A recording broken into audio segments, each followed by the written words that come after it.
Assalamualaikum warahmatullahi wabarakatuh. Anak-anak kelas 9, ketemu lagi sama Ibu. Hari ini kita akan melakukan pembahasan soal latihan UAS 2 yang sudah kalian kerjakan. Kita mulai dari soal nomor 25. Nah, soal nomor 25 ini silahkan kita baca. Perhatikan pernyataan berikut. Gejala alam abiotik ditunjukkan oleh gejala alam abiotik itu gejala alam yang disebabkan oleh makhluk tidak hidup atau benda. Berarti kita melihat di sini yang disebabkan oleh benda itu yang mana. Satu betul, kemudian yang kedua ini adalah makhluk hidup, yang ketiga ini makhluk hidup, yang keempat ini benda mati, yang kelima adalah makhluk hidup. Berarti jawabannya adalah yang 1 dan 4. Jawabannya adalah D. Jawabannya D ya. 26 sekarang. Nomor 26, perhatikan gambar berikut. Tujuan yang dilakukan dalam penggunaan mikroskop ini adalah jadi dia memutarkan revolver. Nah, revolver ini adalah tempat terdapatnya lensa objektif. Lensa objektif itu besarnya beda-beda ya. Ada yang 4 kali, terus ada yang 10 kali ya, 4 kali, 10 kali, dan 40 kali. Jadi kita menggeserkan level ini biasanya untuk kalau kita berbesar objek yang kita amati. Berarti jawabannya adalah yang B, memperbesar objek yang akan diamati. Jadi asalnya perbesarannya 4 dikali 10 misalnya ininya 10, ininya 4, maka kita memperbesar jadinya ini 10, ini 10, jadi 100 kali kayak gitu ya. Jadi memperbesar objek yang akan diamati. Jawabannya B. 31. Nah, ini nomor 31 lagi 27 ya.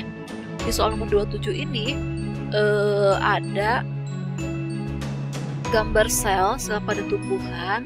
Ini fungsinya buat apa nih? Ini yang X ini adalah organel yang perlu banget di dalam tubuh tumbuhan ya. Ini fungsinya, nama dan fungsinya apa ya? Nah, kita review saja ya. Ini adalah mitokondria, fungsinya adalah untuk alat respirasi di dalam sel untuk bisa menghasilkan energi. Kemudian yang Y adalah kloroplas, di dalamnya terdapat klorofil. Disinilah tempat terjadinya fotosintesis. Nah, kita lihat jawabannya yang tepat yang mana. A, X mitokondria, respirasi, yang Y kloroplas. Jawabannya adalah yang A ya. Nah, untuk organel yang lainnya ini vakuola, fungsinya buat nyimpan cadangan makanan. Ini adalah inti sel. Inti sel ini fungsinya mengatur segala aktivitas di dalam sel. Ini nukleolus, fungsinya menghasilkan ribosom. Kemudian ini retikulum endoplasma kasar. Kenapa kasar? Karena dia ditempelin sama ribosom. Fungsinya untuk ngangkut protein yang dihasilkan oleh ribosom. Terus yang titik-titik ini adalah ribosom, tempat terbentuknya atau diproduksinya protein. Kemudian kalau yang ini yang gak ditempelin sama ribosom itu retikulum endoplasma halus. Dia fungsinya untuk membentuk dan mengangkut lemak. Di badan Golgi alat sekresi dan alat ekskresi. Kemudian ada juga lisosom ya. Lisosom ini sel tumbuhan yang gak ada lisosom. Nah, ada juga mungkin ini namanya adalah peroksisom ya, menghasilkan hidrogen peroksida. Ini review untuk soal nomor 27. Selanjutnya kita beralih ke soal nomor 28. Ini tentang ciri-ciri makhluk hidup. Ciri-ciri yang dilakukan. Ciri yang dilakukan oleh makhluk hidup sesuai gambar secara berurutan adalah, nah ini tanaman singkong yang jadi tanam kemudian tumbuh, kemudian ini perkembangan dari bayi sampai dengan tua, kemudian ini ada rusa yang sedang makan. Berarti urutannya adalah ini adalah berkembang biak, ini tumbuh dan berkembang. Kenapa beda?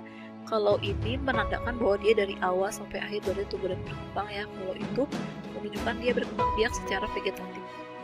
Terus berarti yang mana nih jawabannya?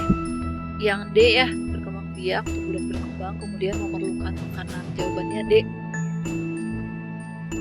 Soal nomor 33. Nah, ini sempat Ibu rubah teman-teman soalnya itu kalau kamu udah terlanjur mengerjakan itu pasti bonus. Jadi tadinya itu ini 1B 2B kayak gitu, wah itu ternyata salah, belum dikoreksi lagi soalnya. Ini pertanyaannya adalah perhatikan kunci determinasi hewan berikut ini. Contoh hewan yang berkunci determinasi 1A dan 2A. 1A itu tidak bertulang belakang, 2A itu tubuhnya lunak dan bercangkang, dan termasuk moluska adalah hewan apa? Nah, kita lihat opsinya. Kadal itu bukan moluska, tikus itu bukan, itu masuknya, kadal itu masuknya ke reptil, tikus itu mamalia, kemudian burung itu adalah aves, dan yang termasuk ke moluska adalah kerang. Contoh yang lain siput, tutut, bekicot, limusa keureut, bahasa Sundanya mah ada. Jadi limusa keureut itu dia nggak punya cangkang. Nah, dia termasuk yang hewan bertubuh lunak. Contoh lainnya adalah cumi-cumi, itu termasuk ke moluska. Kemudian soal nomor 30. Jika pada jaring-jaring makanan ini belalang dibasmi oleh petani, maka yang akan terjadi adalah kalau dia belalangnya, ini belalang dihabisin, ini juga belalangnya dihabisin. Kita lihat di sini belalang ini mati. Kalau belalang mati itu katak ada makanan enggak ya ini? Nah, lihat di sini dia katak itu hanya makan belalang doang. Berarti di sini akan berpengaruh ya, si katak gak akan dapat makanan. Kalau ini si belalangnya dihabisin, maka kita lihat yang makan belalang ini adalah ayam sama katak. Nah, kita lihat ayam itu masih ada alternatif, dia makan ulat. Kemudian katak juga dia makan ulat ya. Jadi nggak masalah, di sini di sawah si belalang dibasmi ini masih tetap ada si hewan ayam dan katak. Tapi kalau di sini pada saat kita hilangin si belalang, maka si katak ini juga akan mati. Jadi yang betul adalah katak di kebun akan punah, sedangkan di sawah tetap hidup. Ya, yang A. Kemudian soal nomor 31. Perhatikan gambar berikut. Usaha yang dapat dilakukan sebagai siswa diantaranya yaitu ini ada tumpukan sampah. Usaha yang dapat kamu lakukan apa? Menggunakan kembali botol tempat air mineral sebagai tempat minum. Ini bagus gak sih? Sebetulnya kan plastik untuk minuman air mineral itu dia sekali pakai kayak gitu. Jadi kalau kamu pakai sampai kumal, sampai kusut, sampai sampai kumal gitu, itu gak baik juga buat kesehatan kamu, karena itu adalah botol yang tidak buat diminum berkali-kali, itu hanya 1 kali minum kayak gitu. Kemudian yang B, membakar sampah. Nah, ini gak benar juga. Kalau membakar sampah itu menyebabkan terbentuknya senyawa dioksin, dan dia menyebabkan pencemaran udara juga dan penyebab kanker. Kemudian membawa minuman dari rumah dengan mengisi tempat minum atau tumbler pribadi. Nah, ini nih yang benar nih, yang C. Kemudian rutin membantu membersihkan pantai. Ini juga bagus, tapi kalau tidak tidak diiringi dengan pengurangan dari sampah plastiknya ya kayak gitu-gitu terus kayak gitu. Kemudian kita beralih ke soal nomor 32. Perhatikan gambar berikut. Proses yang terjadi pada organ berikut adalah ini organ apa ya? Ini organ lambung ya. Organ lambung itu terjadi 3 proses nih teman-teman. Yang pertama ada HCl. HCl itu dia akan membunuh kuman penyakit yang masuk lewat makanan. Kemudian yang kedua adalah di situ ada enzim, namanya adalah pepsinogen. Nah, pepsinogen ini enzimnya belum aktif, dia diaktifkan dulu sama HCl jadi pepsin. Kalau udah jadi pepsin, makanan yang berupa protein itu akan dicerna jadi pepton, akan diubah jadi pepton oleh enzim namanya pepsin. Yang ketiga itu ada enzim namanya adalah renin. Renin ini berfungsi untuk mengendapkan protein dari susu menjadi kasein. Jadi kalau kita lihat mana yang tepat, pengubahan pepton menjadi pepton, salah ya, pengubahan lemak menjadi asam lemak, penyerapan makanan, pengubahan amilum menjadi glukosa. Aduh, ini nih kayaknya ini jawabannya A nih. Ini protein maksudnya ya, pengubahan protein menjadi pepton oleh enzim pepsin. Jadi yang tepat adalah yang mendekati ya, yang A. Kemudian kita lihat soal nomor 33 aliran darah pada peredaran darah kecil manusia adalah, nah peredaran darah kecil manusia itu dimulai dari pompanya itu ini bilik kanan ya. Dari bilik kanan ini ada darah dari serambi kanan, kemudian ke bilik kanan masuk, kemudian nanti dia akan dialirkan ke paru-paru lewat arteri pulmonalis yang nomor 8 ini, kemudian paru-paru, dari paru-paru itu dia kembali lagi ke nomor 9 yang vena pulmonalis, kemudian ke serambi kiri. Jadi yang depannya adalah 3, kemudian ke 8, paru-paru ke 9, kemudian ke 1, udah dari 9 ke 1, kemudian ke 2, berarti yang tepatnya ini ya 7, 4, 3, 8, 9, 1, 2, ini yang C.